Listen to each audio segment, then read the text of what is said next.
10 books to read in October. From the story of a utopian community to a cyber-terrorism thriller, here are some reading ideas for this month. By Jane Giabattari. Barbra Kingsolver, Unsheltered. Kingsolver sets her engrossing ninth novel in Vineland, New Jersey, which was founded as a utopian community in the 19th century.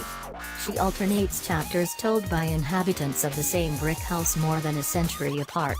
Trump-era journalist Willa Knox struggles with a crumbling house, dwindling funds and a family tragedy.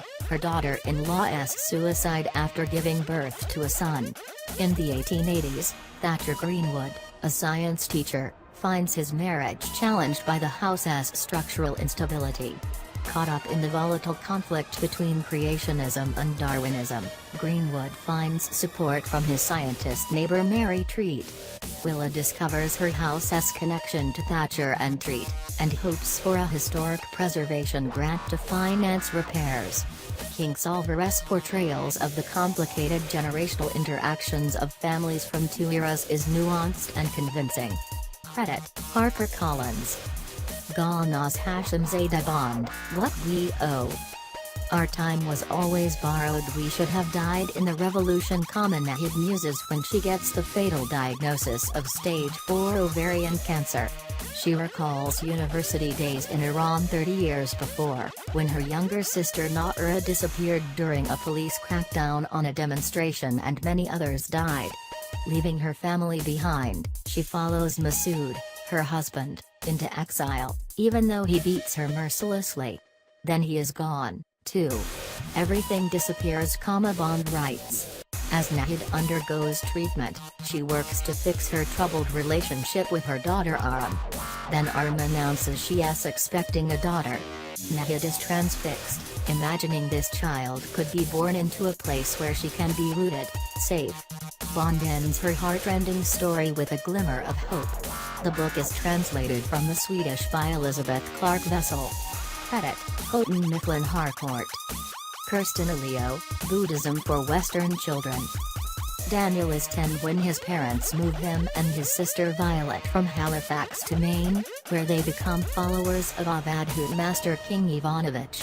This religious cult requires tithing, frequent fasts, and working long hours building the community. The guru enjoys multiple wives and basking in admiration during his near-supernatural sermonizing. In his early teens, Daniel is tapped for a special role. Renamed Jubal, he is given the job of recording the testimonials of followers, giving him access to secrets among the inner circle. He learns enough to reject the guru and flee to Santa Fe, where he works with a therapist to recover his free will. Aleo's inventive novel explores the often self-destructive susceptibility that draws followers to submit to powerful and manipulative leaders. Credit, University of Iowa Press. Haruki Murakami, Killing Commentator. Murakami's latest is narrated by an artist who, in the opening prologue, is visited by a faceless man who wants him to draw his portrait. But his face is only the slow whirl of fog. Separated from his wife, in a period of chaos and confusion, the artist lives in the mountains outside Odawara, in the former studio of artist Tomohiko Amada. He encounters a mysterious neighbor who lives on a mountaintop across the valley, and has affairs with two female art students. In the attic he discovers Amada's painting Killing Commentator, an adaptation of a scene from Mozart's opera Don Giovanni painted in the style of 7th century Japan, which changes his world forever. Murakami's pace is leisurely as he traces transformative moments in an artist's evolution. The book is translated by Philip Gabriel and Ted Goosen. Credit, Knopf. Frederick Forsyth, The Fox. Forsyth, the winner of 3 Edgars and a Diamond Dagger Award, former M16 spy, Royal Air Force pilot and journalist, drew upon the cyber-terrorism cases of 2 real-life hackers, both of whom have Asperger's, for his latest thriller. The former chief of the British Secret Intelligence Service, Adrian Weston, is called back into action when the Pentagon, NSA and CIA are hacked. The signal tracks back to a suburb outside London. Intelligence teams move in to arrest 17-year-old Luke Jennings, codenamed The Fox, who has a rare gift as well as Asperger's. Rather than prosecute, Adrian suggests to the Prime Minister that they enlist Lucas' skills to work against enemies Russia, Iran, North Korea, for starters. The Fox is essential reading for followers of geopolitical dramas unfolding in the world today. Credit, Penguin Random House. Cristina Rivera Garza, The Taiga Syndrome. A translator. A detective. A fugitive couple. The sound of a wolf prowling beside them. The unnamed ex-detective who narrates Mexican author Rivera Garza's dazzling speculative noir novel takes on what she calls the case of the mad couple of the taiga, fascinated by the syndrome in which inhabitants of the taiga begin to suffer terrible anxiety attacks and make suicidal attempts to escape. The man who hires her wants his second wife back. As she tracks a mysterious couple back to a hovel in a village over snow-covered trails, the universe becomes eerie and unpredictable. She encounters a feral boy, a ferocious wolf, earthy villagers and wild lumberjacks. Rivera Garza invokes Hansel and Gretel as she spins her own marvelous, beautifully written, and translated, tale. Translated from the Spanish by Suzanne Gil Levine and Aviva Cana, credit, Dorothy, a publishing project. Alison Higgy, scribe. The world she lived in had become a gospel of disturbances, Higgy writes in the opening lines to her fourth novel, ushering us into a disrupted time, post-Civil War, post-epidemic.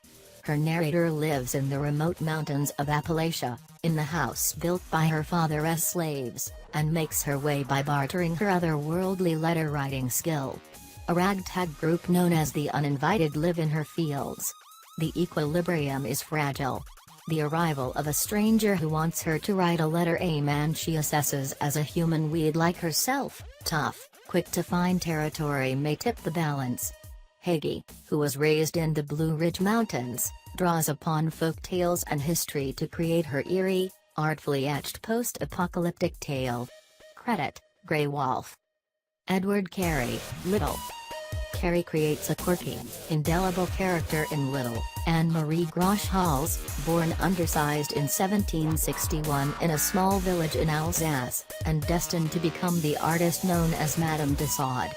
Orphaned at 6, she is apprenticed to Kris, a sculptor who develops a spectacular wax museum in Paris. Over time, Marie becomes an artist in her own right. Carey sprinkles idiosyncratic drawings throughout and folds his narrative in cunning ways, whisking Marie to Versailles as an art teacher for Princess Elizabeth, then back to Paris to witness revolutionary frenzy. Under pressure, she makes a wax likeness from Louis V's guillotined head. Later, as the public recoils at wax images of Marat and Robespierre, Kris tells Marie, "Only mirrors. That's what we do." They are ashamed of what's in the looking glass. Credit, Riverhead. Claire Fuller, Bitter Orange. In 1969, Frances is 38, a lonely, awkward woman newly independent after caring for her aging mother for a decade. She is hired by the new owner to survey the garden architecture in a dilapidated English country mansion known as Lens, which is beautiful on the surface, decaying, rotting, falling apart. Once there, she is drawn into the orbit of Kara and Peter, a seductive couple living on the floor below. They explore the estate, and eat Kara's elaborate meals. Frances spies on them through a Judas hole in the floor of her bathroom. A bizarre love triangle evolves, punctuated by ghostly sightings. Fuller stretches the suspense to the end by setting the narrative 20 years in the future, when a dying Frances experiences waves of memory, overlapping and merging. Credit, Fig Tree. David W. Blight, Frederick Douglass, Prophet of Freedom. Born in Maryland to a mother he rarely saw and a father he never knew, likely his mother's white owner, Douglass was 20 years a slave, 9 years a fugitive, a charismatic public speaker and memoirist, and, after Mark Twain, probably the most widely traveled public figure of his century.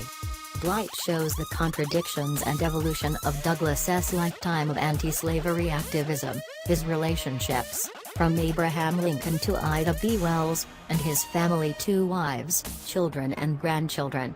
He draws upon new sources, including a private collection that gives insights into the last third of Douglas S. life, from Reconstruction until his death in 1895.